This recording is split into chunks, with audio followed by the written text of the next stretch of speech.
দিতে গেছি, ব্যাসটা শুধু হাতে করে নিয়ে গেছি। ওই কোনার মধ্যে আমাদের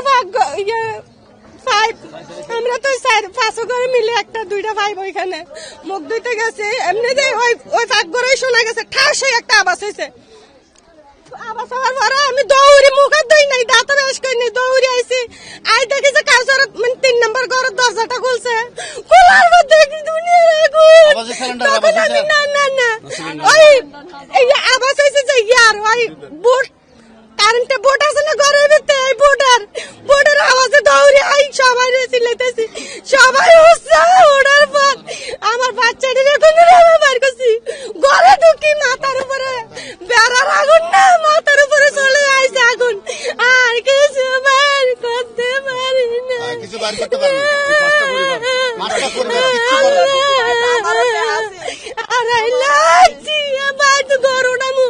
আমাদের বাড়িতে ঘর দুয়ার কিচ্ছু নাই।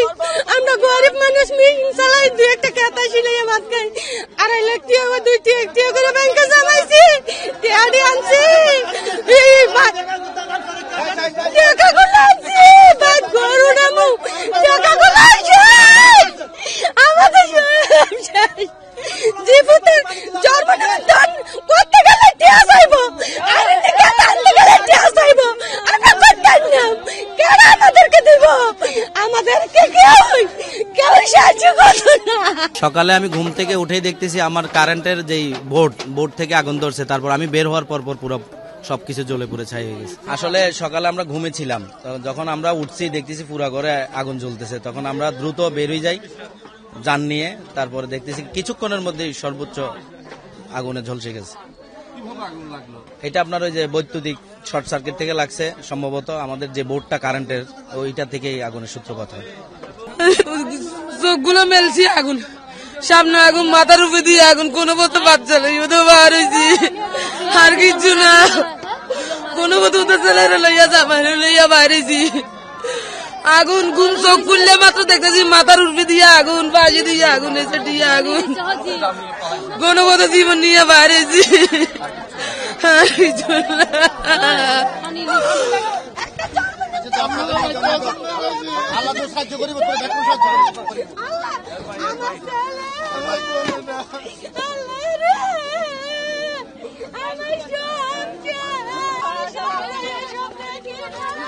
সাহায্য করিব আল্লাহ।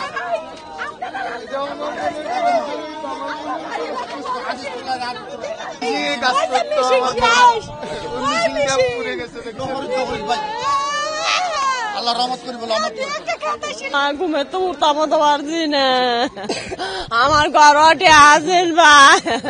আমরা ঘুমেতে উঠা দেই আগুন, আমার চালের পোলাও ইয়ার ভিতরে, ঘরের ভিতরে আছে। আমার ড্যাডিও শেষ, আমার স্বর্ণ আছে, জিনিসপত্র সব শেষ, কিচ্ছু লইয়া জানি 12 মে কথা বাজে।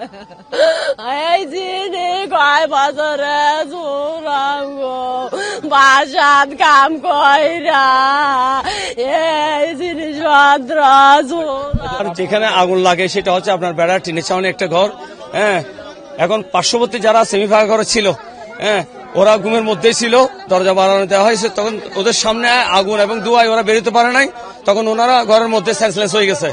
তখন আমরা এখানে আগুন নিভাতে গিয়ে দেখি যে ওইখানে লোক আছে। তখন আমরা অনেকে ভিতরে টিনের উপর দিয়ে উঠে ভিতরে ঢুকে দরজা খুলে এদেরকে সেন্সলেস অবস্থায় বের করে নেওয়া হয়, চট্টগ্রাম মেডিকেলে নেওয়া হয় এদেরকে। এখন এদের কি অবস্থা আছে তা আমরা জানি না এখনো।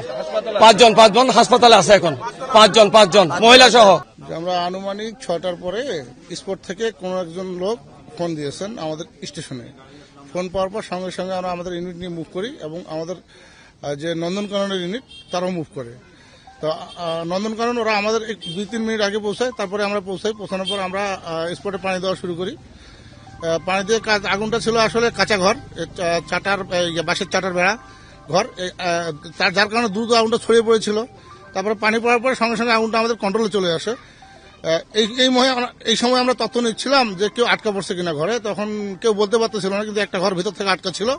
পরে দরজা ভেঙে ভিতরে ঢুকে দেখা যায় বাথরুমের মধ্যে আমরা 5 জন ক্যাজুয়ালিটি পাই এবং 5 জন ক্যাজুয়ালিটিকে আমরা মেডিকেলে পাঠিয়ে দিয়েছি। এরপর কি অবস্থা জানি না। আর আগুন আমরা একবারে পুরোপুরি নির্বাপন করতে সক্ষম হয়েছি সকাল 8টায়।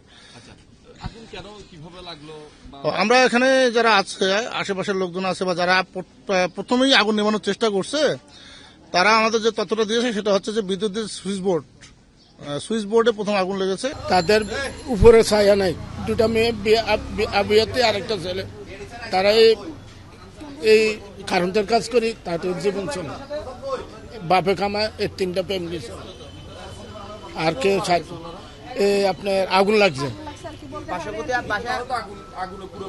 টয়লেটের ভিতরে যাই ঢুকছে, টয়লেটের ভিতরে যাই ঢুকার পরে জ্ঞান হারালাইছে, চারখানে আগুন লাগিয়ে দিয়েছে, টয়লেটের ভিতরে আগুন লাগছে যে ওরা তো বাইরে পারে না। আরো অনেক দূরে ছিলাম। বললাম যে যারা হয়েছে হ্যাঁ নিহত হয়েছে তারা তো পাশের একটা বাসায় ছিলেন, আগুন যেটাতে লেগেছে সেটাতে। হ্যাঁ পাশে আর কি। হ্যাঁ, একটু কিভাবে কি হয়েছিল বলো। আমি তো শুনছি যে মানে বাথরুমে গেছে, বাথরুমে মুখ ধুতে গেছে না কি করতে গেছে বলতে তো পারি না। ওনারা গেছে, ওনারা বাইর করতে গিয়ে দেখে তো অজ্ঞান অবস্থা নিয়ে আসছে। তো এখন কি করে, আগুন তো আর লাগে নাই গায়ে, হয়তো ভয়ে মরে গেছে, মানে শ্বাসকষ্টে মারা গেছে, শুধু ধোঁয়ায় এরকম আর কি। যারা এই আর 3জন ভর্তি আছে আর দুজন ভর্তি, একই পরিবারের। হ্যাঁ না ওরা 4 জন এক পরিবারে, মা বাবা যারা চলে গেছে ওদের সন্তান এখনো আছে, ওরা একটু সুস্থ আছে, তাই আমি ওদেরকে মানে নিয়ে যেতে চাচ্ছিলাম, কারণ ওনাদের সাথে কথা বলতে হবে আর কি। যারা মারা গেছেন তারা আপনার কি হয়? আমার বাসুর আর বাসুরের বউ আর কি, জাল আর কি। হ্যাঁ তারা কি করতেন? তারা এই ব্যবসা করতো, ইলেকট্রিক্যাল কারেন্টের কাজ করতো আর কি। আর আমার জাল তো মানে গৃহিণী আর কি, পরিবারে থাকে, মেয়েরাও বসত বাড়ি মানে মার সাথে থাকে আর কি। তার মানে আগুন লাগার পর তারা আসলে আগুন থেকে বাঁচতে হয়তো বাথরুমে বয়ে চলে গেছে আর কি। হ্যাঁ পানি আছে, ওখানে বাঁচতে পারবে, সে বুদ্ধি মানে চলে গেছে, এখনো জীবন যাবে তো ওরা তো বলতে পারে না, সেজন্য আর কি।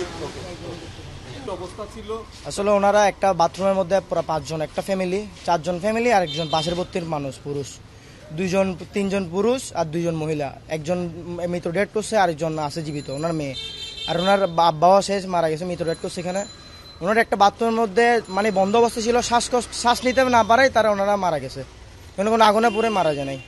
এখানে আমরা এই ফায়ার সার্ভিস ছিল, আমরা সবাই ওনাদের সাথে সহযোগিতা করাই। কোথা থেকে? বাসার থেকে, বাথরুমে মানে বাসার বাথরুমের থেকে উদ্ধার করছে, বাথরুমের ভিতরে ওনারা বসেছিল সবাই একসাথে, 5 জন, একটা ছোট বাথরুম আর কয়জন আটে। এখান থেকে আমরা ফায়ার সার্ভিস সবাই একসাথে সহযোগিতা করে ওনাদেরকে আমরা এখানে আনছি, এখানে আনার পর মৃত ঘোষিত করছে ডাক্তারে।